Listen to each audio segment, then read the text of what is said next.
Este mensaje básicamente se divide en dos secciones y es en realidad aquí lo que vemos por parte del apóstol Pablo, un llamado que él hace a los efesios y que tiene dos aspectos este llamado, uno positivo y otro negativo, y es por esa razón que vamos a dividir el mensaje en dos secciones. La primera sección viene siendo de los versículos 1 y 2 y la segunda sección de los versículos del 3 al 5, así que vamos a ver la primera sección en donde vemos que Pablo le hace un llamado a la iglesia a imitar a Dios.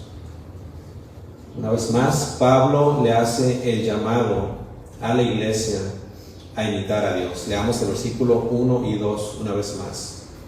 Sed pues imitadores de Dios como hijos amados, y andar en amor como también Cristo nos amó y se entregó a sí mismo por nosotros, ofrenda y sacrificio a Dios en olor fragante. Todo creyente debe de imitar a Dios. No ser un Dios, pero sí imitar a Dios en la manera como es Él. Como hijos amados de Él debemos de procurar siempre imitarlo. Los creyentes no solamente contemplamos a Dios, acabamos de entonar ese himno, contempla a Dios. Claro que sí lo contemplamos a tal grado de caer rendidos adorándole con todo nuestro ser, pero no solo hemos sido llamados a eso, hemos sido llamados también a imitarle. La palabra imitar viene de la palabra del griego mimeomai, del cual de hecho nacen las palabras que utilizamos hoy en día en español como mímica, como imitar, como copiar o reproducir. Es como cuando vemos en el teatro y cómo los mimos imitan expresiones y movimientos físicos. Pero en este caso la idea aquí no se limita solamente a eso. De hecho, aquí significa más que imitar los movimientos físicos. Aquí incluye expresar en carne propia el carácter y el espíritu del modelo que se está imitando, en este caso, Dios. Vemos en las Escrituras en el Nuevo Testamento que Pablo imitaba a su Señor. Y él lo podía hacer porque él verdaderamente andaba en el Espíritu. Él caminaba al pie de la letra de su Señor. Y es por eso que con toda confianza y en más de una oportunidad Pablo invitaba a los creyentes a imitarlo también a él. Miren cómo dice 1 Corintios capítulo 4 versículo 16. El apóstol Pablo decía: por tanto os ruego que me imitéis. En 1 Corintios capítulo 11 versículo 1 dice el apóstol Pablo: sed imitadores de mí. Aquí está la razón, así como yo soy imitador de Cristo. En Filipenses capítulo 3 versículo 1 dijo: hermanos, sed imitadores de mí y mirad a los que así se conducen según el ejemplo que tenéis en nosotros. Y no solamente el apóstol Pablo, también lo hizo el autor de la carta a los hebreos. El autor de la carta a los hebreos les hace saber a sus lectores, les da una exhortación a que ellos pudieran imitar a aquellos que caminan con Dios. Hebreos capítulo 13 versículo 7 dice: acordaos de vuestros pastores que os hablaron la palabra de Dios, considerad cuál haya sido el resultado de su conducta. Y aquí vemos exactamente la misma palabra, el mismo verbo, mimeomai, e imitar su fe. Pero aquí en nuestro pasaje de hoy, en este caso, se refiere a imitar, a copiar, a reproducir la actitud de Dios. Muy a menudo estamos acostumbrados a imitar al mundo. Pero la Biblia nos invita, nos exhorta a imitar a nuestro Padre y Creador, ¿cierto? Ese es el principio de esta primera sección de nuestro pasaje: sed imitadores de Dios. Y la pregunta es, ¿lo estamos siendo?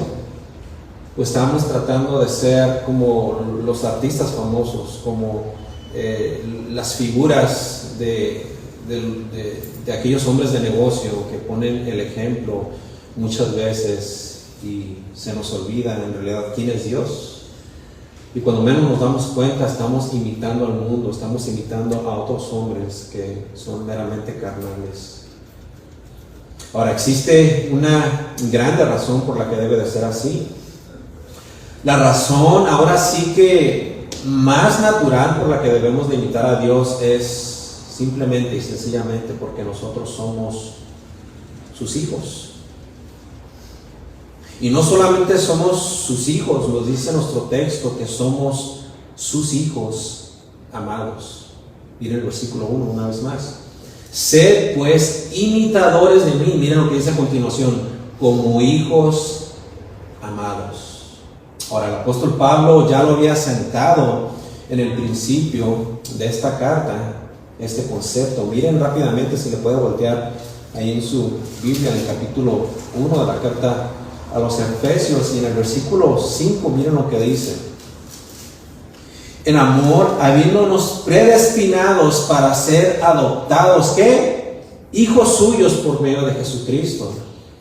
Luego continúa diciendo, según el puro afecto de su voluntad, versículo 6, para alabanza de la gloria de su gracia, con la cual nos hizo, ¿qué? Aceptos en el amado.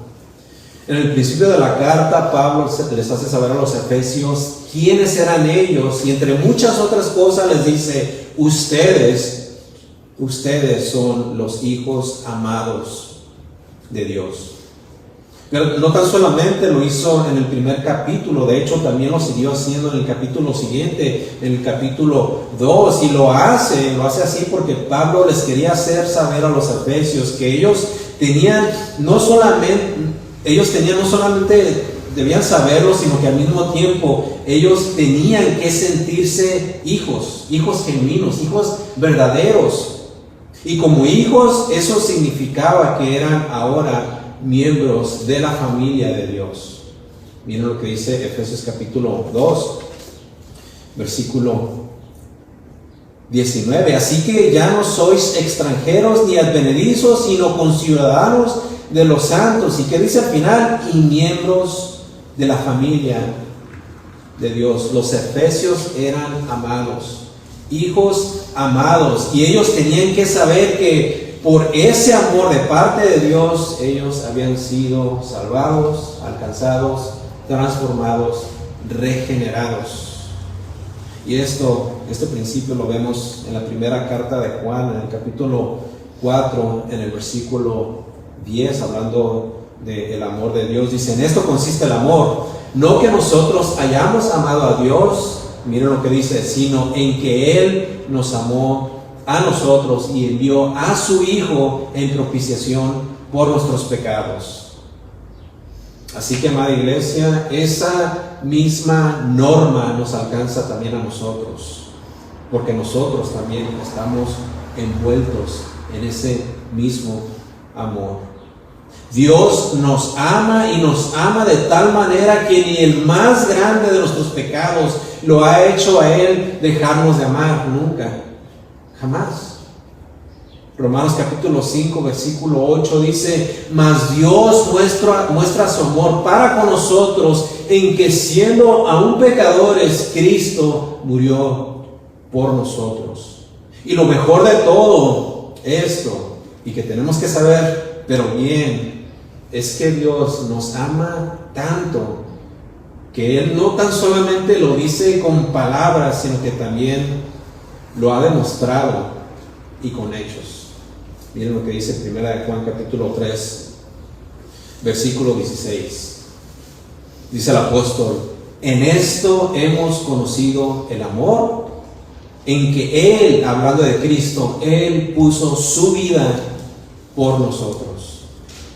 Así que una de las mejores maneras de imitar a Dios, por lo que vemos aquí, es nada menos que andar en amor. Miren la segunda parte del versículo que acabo de leer, 1 Juan capítulo 3, versículo 16. Él puso su vida por nosotros, y miren lo que dice, también, aquí viene la invitación, también nosotros debemos poner nuestras vidas por los hermanos. Así que esto es precisamente lo que el apóstol Pablo hace a continuación en nuestro pasaje. Pablo exhorta a los creyentes en Éfeso a andar en amor. Versículo 1, sed pues imitadores de Dios como hijos amados. Versículo 2, y andar ¿en qué? En amor.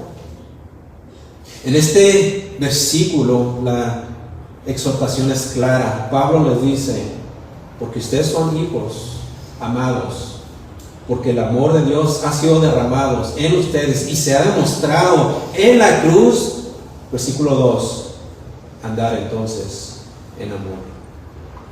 Pablo, al aplicar sus doctrinas, por tercera ocasión utiliza este término, andar, del griego peripateo, que también se traduce como caminar, o en un término más simple, se traduce como vivir. Así que en esencia la exhortación es esta: andar en amor, caminen en amor, vivan en amor. Esta, una vez más, es una de 3 secciones en su discusión acerca de lo que viene siendo, o lo que debería de ser, la conducta de cada creyente. No tan solamente la conducta de los creyentes en Éfeso, sino como aplicación ya extendiéndose a la iglesia en general y que aplica también a nosotros. Esta debería de ser también nuestra conducta. Y de hecho, si usted lee los primeros 3 capítulos para luego continuar con el capítulo 4, se va a dar cuenta que Pablo exhorta a los creyentes como hijos de Dios. Tenemos que recordar esto. Los exhorta porque son hijos de Dios a andar, caminar y vivir en estas 3 cosas: unidad, santidad y lo que estamos viendo hoy, y en amor. Miren rápidamente, para que se den una idea de lo que estoy hablando. Miren rápidamente el capítulo 4. Aquí el apóstol Pablo los exhorta como hijos de Dios a caminar en unidad, a vivir en unidad. Dice el versículo 1 del capítulo 4: yo pues, preso en el Señor, os ruego que andéis, o que caminéis, o que vivan, como es digno de la vocación con que fuisteis llamados. Versículo 2: con toda humildad y mansedumbre, soportándoos con paciencia los unos a los otros. ¿En qué? En amor. Versículo 3: solícitos en guardar la unidad del Espíritu en el vínculo de la paz. Una exhortación verdaderamente digna de nuestro caminar como creyentes. Pero miren también, no solamente les dijo eso, miren lo que les dijo, les exhortó a andar o a caminar o a vivir también en santidad. Miren lo que dice el versículo 17 de este mismo capítulo, Efesios capítulo 4, versículo 17. El apóstol Pablo le dice a los Éfesos: esto pues digo y requiero en el Señor, que ya no andéis, o sea, que ya no caminéis, que ya no vivan como los otros gentiles que andan en la vanidad de su mente. Y ahora miren rápidamente, brínquense hasta el versículo 22. Les dice: en cuanto a la pasada manera de vivir, despojaos del viejo hombre. ¿Qué significa eso? Vivir, caminar en santidad. En cuanto a la pasada manera de vivir, despojaos del viejo hombre que está viciado conforme a los deseos engañosos. Versículo 23. No puede ser más claro que esto: y renovaos en el espíritu de vuestra mente, y vestidos del nuevo hombre creado según Dios en la justicia y santidad de la verdad. 1. El apóstol Pablo les exhorta a que caminen en unidad. 2. Les exhorta a que caminen o vivan en santidad. Y finalmente, Pablo les exhorta a que anden o caminen o vivan en amor. Y aquí es donde nos encontramos. Efesios capítulo 5, versículo 2. Una vez más, el versículo 1 dice: sed pues imitadores de Dios como hijos amados. Versículo 2: y andar en amor. En otras palabras, vivan, anden, caminen, vivan en amor. Y específicamente la exhortación es esta: les dice: ámense, vivan en amor los unos a los otros. Y tal vez alguno diría: pero ¿cómo es eso posible? Todos son creyentes. es cierto, pero muchas veces y muchas ocasiones pueden haber algunos hermanos que simplemente no están caminando de acuerdo a este mandamiento. No quieren vivir en unidad, no quieren vivir en santidad, no quieren agradar a Dios, no quieren amar como Cristo nos ha amado. Así que la exhortación específica, y de acuerdo al contexto de nuestro pasaje, la exhortación es que los efesios pudieran amarse los unos a los otros. Esta en realidad no es una nueva historia en la Biblia, sino más bien es una que se repite y se repite y se repite. Jesús mismo dijo que los verdaderos creyentes se daban a conocer por la manera como se amaban los unos a los otros. Primera de Juan capítulo 5 versículo 2. En esto conocemos que amamos a los hijos de Dios, o sea, a otros creyentes, cuando amamos a Dios y guardamos sus mandamientos. Recordemos, amados, que debemos de imitar a Dios, y sabemos que aparte de que Dios es santo y de que Dios es justo, sabemos por las Escrituras que Dios es amor, ¿cierto? Nadie, entonces, ningún creyente puede decir que no puede amar aún a su hermano más difícil. ¿Cómo sabemos esto? Porque cuando nosotros nos convertimos a Cristo, ese instinto ahora natural en nuestro ser, por causa de nuestra regeneración, por causa de que Dios nos ha dado un nuevo corazón, un corazón primeramente sensible a Dios y un corazón sensible a las necesidades de otros hermanos. Cuando nosotros nos convertimos y vinimos a los pies de Cristo, ese instinto natural se potencializa, si queremos decirlo así, porque Dios ha puesto ya su amor en nosotros por medio de su santo y hermoso Espíritu Santo. Romanos capítulo 5 versículo 5 dice: porque el amor de Dios ha sido derramado en nuestros corazones por el Espíritu Santo que nos fue dado. Así que, amado hermano, si usted nos está mostrando un amor bíblico, un amor que ha procedido de Dios, es porque tal vez, número uno, usted está tal vez en rebeldía, o número dos, usted no tiene el Espíritu Santo y por eso no puede amar a su hermano. Cada cristiano debería de ser un imitador de Dios debido a que ahora es hijo de Dios. Y así como un hijo imita a su padre, así el creyente debería de imitar a su Padre Celestial. De muchas maneras. Pero de acuerdo a nuestro texto, una de las mejores maneras de imitar a Dios es en la manera como Él ama. Sin condiciones, sin restricciones, sin pretextos, sin excusas. ¿Podemos? Claro que podemos. ¿Debemos? Por supuesto que debemos, simplemente y sencillamente porque así la Biblia lo demanda. Amados, debemos imitar a Dios. Jesús dijo en el Sermón del Monte, hablando de otras cualidades de Dios, Mateo capítulo 5 versículo 48: sed pues vosotros santos, como vuestro Padre que está en los cielos es perfecto. Y luego en Lucas capítulo 6 versículo 36 dice: sed pues misericordiosos, como también vuestro Padre es misericordioso. No tan solamente podemos amar a Dios y a nuestros hermanos, podemos ser también perfectos, porque Dios es perfecto, en el sentido de que queremos caminar en santidad, queremos agradarle, y podemos obviamente ser misericordiosos, porque Él es misericordioso.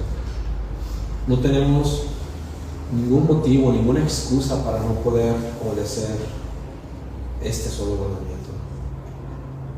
Ahora, ¿de qué manera debemos exactamente amar? ¿Cómo es que debemos de expresar ese amor por los demás? Bueno, creo que el ejemplo supremo de ese amor es el amor de Cristo por los suyos. Versículo 2, una vez más, el versículo 1. Sed pues imitadores de Dios como hijos amados y andar en amor. ¿De qué manera? Como también Cristo nos amó.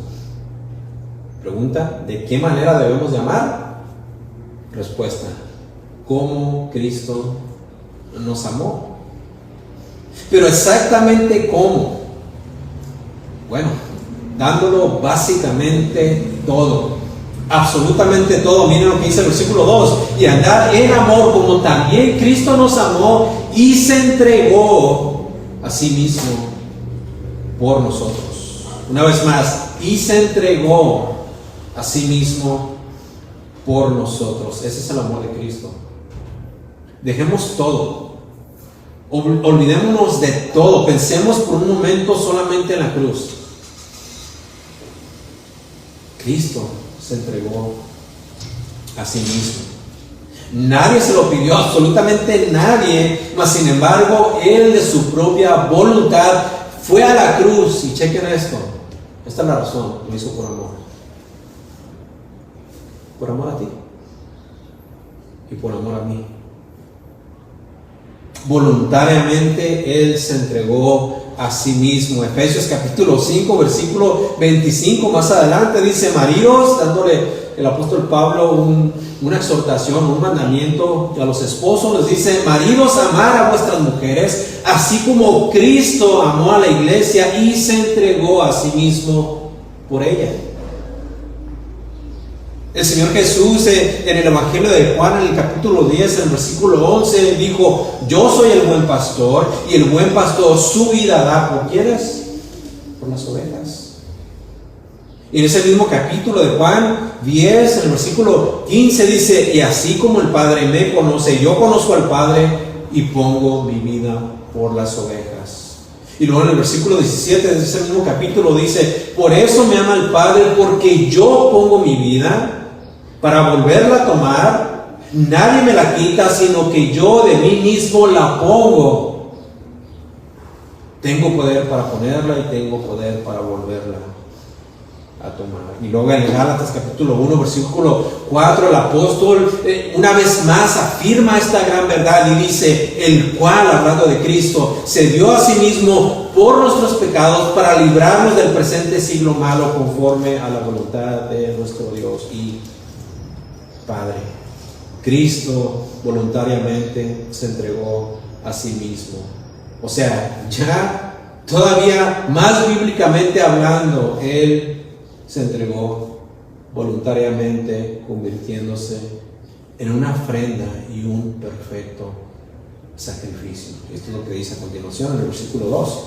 Y andar en amor como también Cristo nos amó y se entregó a sí mismo por nosotros, ofrenda y sacrificio a Dios en olor fragante. Los tipos, las sombras, los rituales, las ceremonias, las fiestas que apuntaban a Cristo nos daban tan solamente una pequeña idea de lo que finalmente resultaría del agrado para Dios, quien es Cristo. Él es la ofrenda más grande y perfecta. El sacrificio que Él hizo fue el único que ha agradado a Dios el Padre. Y este concepto lo vemos claramente plasmado en el Antiguo Testamento, como por ejemplo en el libro de Levíticos, que dice: y la henderá por sus alas, por sus alas, pero no la dividirá en dos, y el sacerdote la hará arder sobre el altar, sobre la leña que está en el fuego. Holocausto es ofrenda encendida de olor grato para Jehová. Si Jehová se agradaba de estos holocaustos, de estas ofrendas, ¿cuánto más se ha agradado cuando vio a su Hijo ofreciéndose voluntariamente a sí mismo?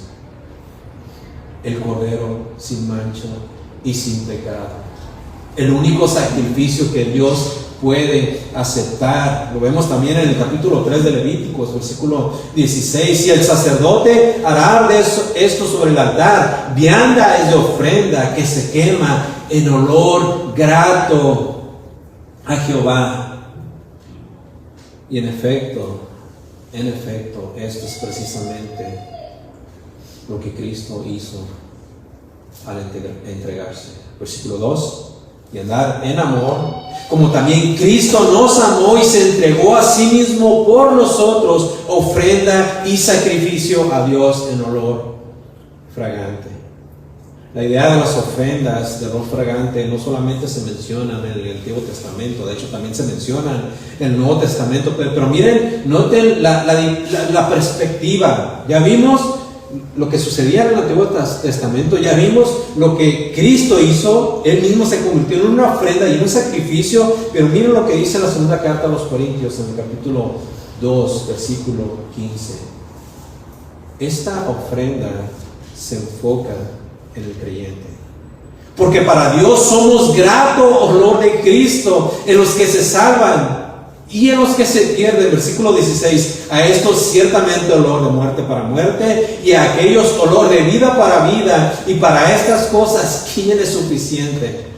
Ahora, debemos de entender que somos un olor fragante para el Señor, que somos agradables delante de Él, pero no por nuestros méritos, sino por el mérito de Cristo. Y únicamente, no hay más. Lo vemos también en Filipenses capítulo 4, versículo 18. Pero todo lo he recibido, dice el apóstol Pablo, y tengo abundancia. Estoy lleno, habiendo recibido de Epafrodito lo que enviasteis, olor fragante, sacrificio acepto, agradable a Dios. ¿Sabe usted, amado, que aquí se refiere a una ofrenda monetaria? Todo lo que hacemos en el nombre de Cristo es olor fragante a Dios. Pero ya no nos vayamos tan lejos. La idea aquí de Efesios capítulo 5, versículos 1 y 2 es que como creyentes, como hijos amados, debemos de imitar a Dios. Y los cristianos, todo creyente genuino puede imitar a Dios al amar a otros, incluso aún hasta el punto de tal vez llegar a la muerte si es necesario. Primera Juan capítulo 3 versículo 16 dice, una vez más, ya lo leímos pero se lo voy a recordar, dice: en esto hemos conocido el amor, en que Él puso su vida por nosotros. Miren lo que dice: también nosotros debemos poner nuestras vidas por los hermanos. Pregunta: ¿ha hecho eso usted, mi amado hermano? Usualmente nuestra primera reacción es, en vez de dar nuestra vida por ellos, queremos quitársela. Pero no, amados, no debe de ser así. Jamás debe de ser así. Recordemos que sí, ese hermano o hermana difícil, Cristo el Señor, quien murió por nosotros, también ha muerto por ese hermano, por esa hermana. Y si queremos imitar a Dios, empecemos por este principio, amando a nuestros hermanos. Así que este fue, podríamos decir, el lado positivo de ese llamado del apóstol Pablo, del andar en amor, que es, una vez más, primeramente el amar a otros. Pero ahora, a continuación, veremos el lado negativo. Somos hijos amados, y la manera como debemos de hacerlo, como debemos de imitar a Dios, es amando en amor, así como Cristo también nos amó. Y por esa razón el apóstol Pablo continúa diciendo que debemos de refrenarnos de hacer el mal. Y vemos esto a continuación de los versículos del 3 al 5. Efesios capítulo 5, versículos 3 al 5. Y aquí está el pero fornicación y toda inmundicia o avaricia ni aun se nombre entre vosotros como conviene a santos, ni palabras deshonestas, ni necedades, ni tronerías que no convienen, sino antes bien acciones de gracias. Versículo 5: porque sabéis esto, que ningún fornicario o inmundo o avaro, que es idólatra, tiene herencia en el reino de Cristo y de Dios. Este es el lado negativo del llamado. De hecho, andar en amor. Por un lado debemos de andar en amor, y por otro lado debemos de refrenarnos, debemos de abstenernos de hacer estos males en nuestras vidas. Debemos de abstenernos del mal. Y esto incluye el abstenerse de malas prácticas que en realidad son totalmente lo opuesto al amor de Dios y al cual todos nosotros hemos sido llamados. Y una vez más, estas malas prácticas las encontramos desde el versículo 3 y vamos a ir detalladamente estudiándolas. Pero fornicación y toda inmundicia o avaricia, versículo 4, ni palabras deshonestas, ni necedades, ni truhanerías. Pregunta. Yo sé que tal vez usted lo sabe, pero déjeme hacerle la pregunta solamente para que juntos meditemos. ¿Qué tan malas y graves son estas prácticas? Bueno, vamos a ver cada una de ellas. Vamos a ver que estas son prohibidas para todo creyente, porque hemos visto que el creyente debe de andar en amor, ¿cierto? Así que vamos a ver la primera.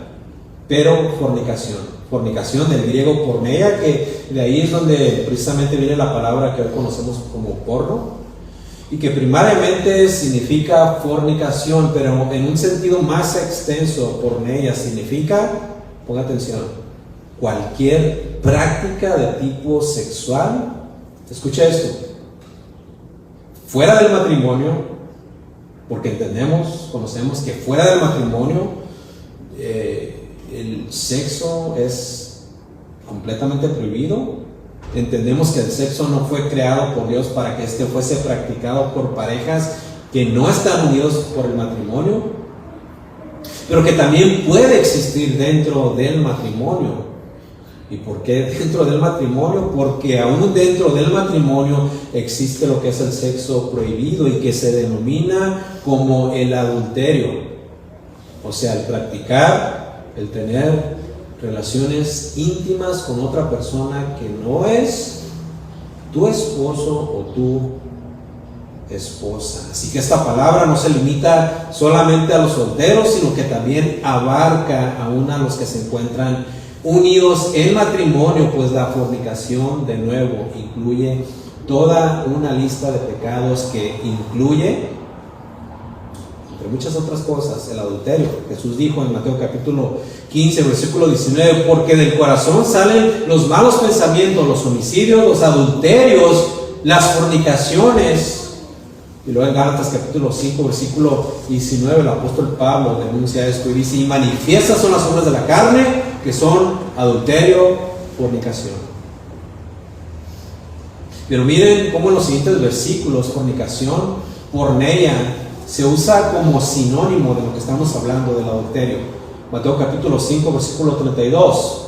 Pero yo os digo, dice Jesús, que el que repudia a su mujer, a no ser por causa de fornicación, hace que ella adultere, y el que se casa con la repudiada comete adulterio. Y luego en el versículo 9 del capítulo 19 de Mateo dice: y yo os digo que cualquiera, básicamente lo mismo, que repudia a su mujer salvo por causa de la fornicación y se casa con otra que adultera, dice. Pero ya haciéndonos una pregunta todavía más seria: ¿por qué es tan grave la fornicación? Bueno, por varias razones. Número uno, la fornicación es una afrenta en contra de Dios mismo. La fornicación es un pecado grave que Dios detesta. ¿Pero qué en cuanto al creyente? ¿Por qué es que se le prohíbe a un hijo de Dios el andar en fornicación? Bueno, pues porque nuestro cuerpo en realidad no es nuestro. Nuestro cuerpo es propiedad exclusiva ¿de quién? Del Espíritu Santo. Y es por eso que Pablo exhorta a los creyentes a que huyan, a que corran, así como cuando un fugitivo está huyendo de las autoridades, el creyente debe de huir desesperadamente de este grave pecado. 1 Corintios capítulo 6, versículo 18, huid de la fornicación. Dice: cualquier otro pecado que el hombre cometa está fuera del cuerpo, mas el que fornica contra su propio cuerpo peca. Y luego dice: o ignoráis que vuestro cuerpo es templo del Espíritu Santo, el cual está en vosotros, el cual tenéis de Dios y que no sois vuestros. Versículo 20, porque habéis sido comprados por precio. Y aquí está la gran exhortación: glorificad pues a Dios en vuestro cuerpo y vuestro espíritu, los cuales son de Dios. De Dios. Efesios capítulo 5, versículo 3. Pero fornicación y toda inmundicia y toda impureza o avaricia ni aun se nombre entre vosotros como conviene a santos. Estas cosas son por naturaleza opuestas a lo que ya vimos, al amor. Así que Pablo les dice a los efesios: fornicación, inmundicia o avaricia ni aun se nombre entre vosotros como conviene a santos. Somos santos, debemos vivir como tal. Dice otra versión más actual: entre ustedes ni siquiera debe de mencionarse la inmoralidad sexual, ni ninguna clase de impureza o de avaricia, porque eso, escuche, no es propio del pueblo santo de Dios. No es propio bajo ninguna ocasión ni siquiera mencionarlas. Y Pablo entendía el trasfondo de los efesios. La inmoralidad, de hecho, era común entre los gentiles no salvos. Es por eso que es totalmente inapropiada para los santos, ni siquiera se debe de mencionar. Pero ¿qué tal la impureza? Bueno, este es un término todavía más amplio que incluye todo tipo de impurezas. Miren lo que dice el capítulo 4, versículo 19: los cuales, después que perdieron toda sensibilidad, se entregaron a la lascivia para cometer con avidez toda clase de impureza. ¿Qué es la avaricia? Básicamente es lo mismo que codicia. Es ese deseo pecaminoso de querer tener más, es ese deseo impulsivo por tener más de lo que ya se tiene, lo cual la Biblia categóricamente define como lo mismo que idolatría. En otras palabras, un grave pecado. La fornicación, por ella, toda inmundicia o avaricia son conductas impropias que no se deben ni aún nombrarse entre los creyentes. ¿Por qué? Por el simple hecho de que nosotros, una vez más, somos el pueblo santo de Dios. Para reflexionar un poco, ¿cuántas veces ha escuchado a usted, hermanos, vacilar sobre estos temas?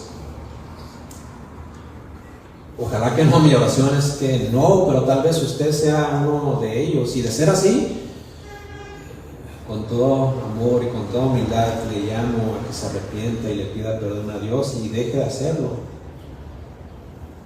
Porque esto no es conveniente, no es de un hijo de Dios, no es propio del pueblo santo de Dios. Son conductas impropias para los creyentes. Así como las personas morales quieren que sus hijos sean morales y de buenos principios, Dios, quien es un Dios santo, quiere que sus hijos sean santos y de principios espirituales. Ahora, esto trató sobre lo inmoral, pero ahora Pablo va a tratar sobre la vulgaridad. O como dijo un comentarista, ahora Pablo va a tratar con la comunicación insana. Versículo 4, Efesios capítulo 5, versículo 4: ni palabras deshonestas, ni necedades que no convienen, sino antes bien acciones de gracia. Dijo el comentarista, la comunicación insana. Y que vemos aquí que consiste básicamente de 3 pecados que provienen de la lengua y que básicamente contienen palabras degradantes. Las palabras deshonestas, aquí en el versículo 4, por lo general siempre están relacionadas con lo obsceno, con lo sucio y con lo vergonzoso. Ser honesto deshonesto equivale a ser un tramposo, ¿cierto? Esto va en contra de Dios y por lo tanto, si va en contra de Dios es algo que Él condena, obvio.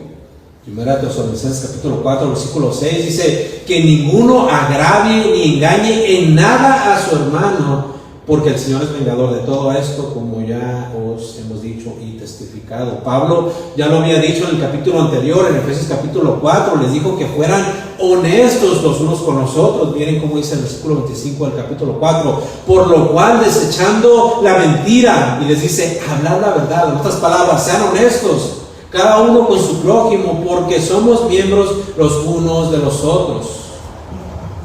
Esto no era nada nuevo, desde tiempos antiguos Dios ya lo condenaba. Miren lo que dice Levíticos capítulo 19, versículo 11, dice, guarda tu lengua, no hurtaréis y no os engañaréis ni mentiréis el uno al otro.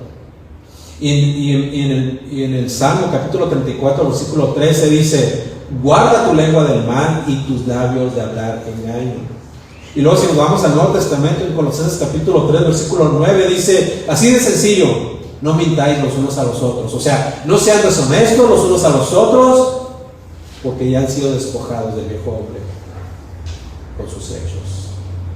Amados, la deshonestidad es contraria a la voluntad y naturaleza de Dios, y por lo tanto no debe de existir dentro del pueblo de Dios. Otra versión traduce este versículo como ni palabras torpes, ya sea por medio de gestos o por palabras obscenas.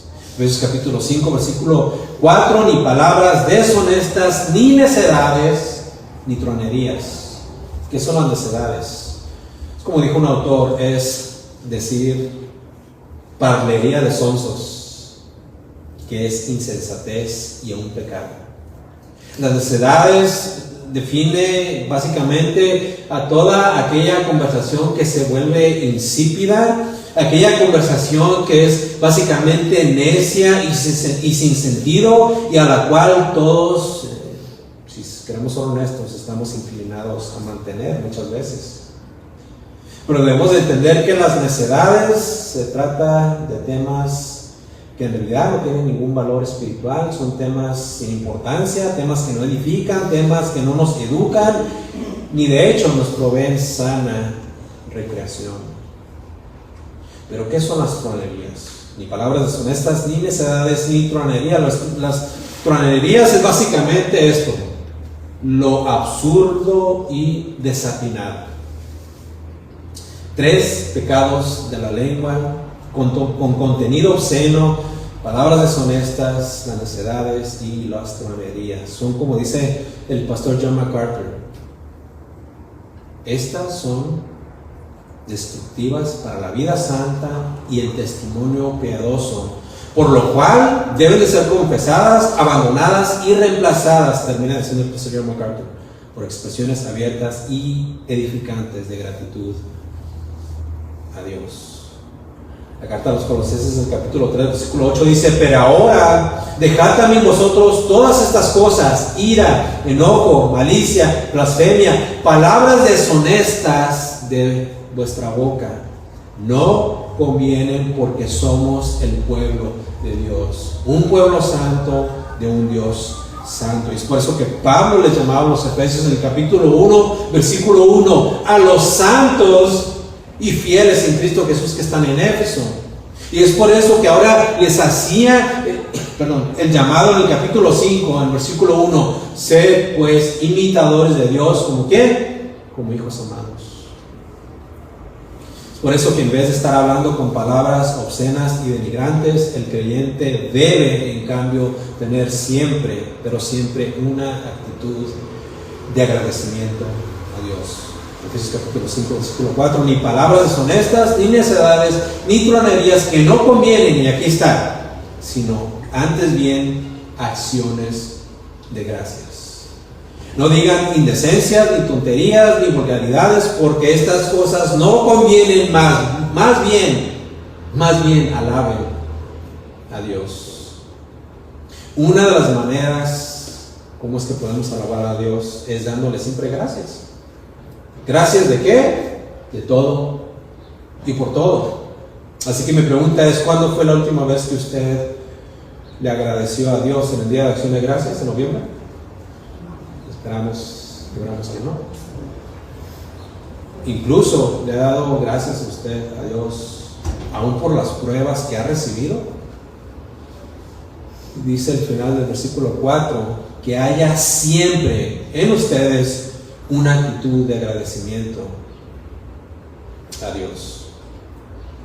Las acciones de gracias siempre son, como dijo el comentarista, un canal adecuado para todo tema de conversación. Y lo cierto es que en cada miembro de la familia debe de haber una constante nota de gratitud y alabanza para su Padre. Me estoy refiriendo a la familia de Dios. Siempre. Una mente así ocupada en las cosas de Dios y con un espíritu de agradecimiento siempre se va a esforzar por agradarle primeramente a Dios y así cumplir lo que Él demanda de nosotros. Por eso que el apóstol Pablo en la segunda carta a los Corintios capítulo 9 dijo: para que estéis enriquecidos en todo, para toda liberalidad, la cual produce por medio de nosotros acción de gracias a Dios. Ya vamos a terminar, pero vamos a ver rápidamente los beneficios de la gratitud. La gratitud en el contexto de nuestro pasaje nos guarda, nos salva de estar hablando tonterías. Pero no solamente la gratitud nos beneficia en eso, sino que también, escuche esto y tal vez usted no lo sepa, la gratitud nos guarda y nos calma la ansiedad. ¿Vieron lo que dice Filipenses capítulo 4, versículo 6? Por nada estáis afanosos, sino sean conocidas vuestras peticiones delante de Dios en toda oración y ruego con acción de gracias. Y muchas veces hasta ahí conocemos, pero miren lo que dice el versículo 7. Y la paz de Dios. Versículo 5, y aquí finalizamos. Porque sabéis esto, que el fornicario o inmundo o avaro, que es idólatra, tiene herencia en el reino de Cristo y de Dios. Finalmente el versículo 5 define al fornicario, al inmundo y al avaro como ¿qué? Como un idólatra.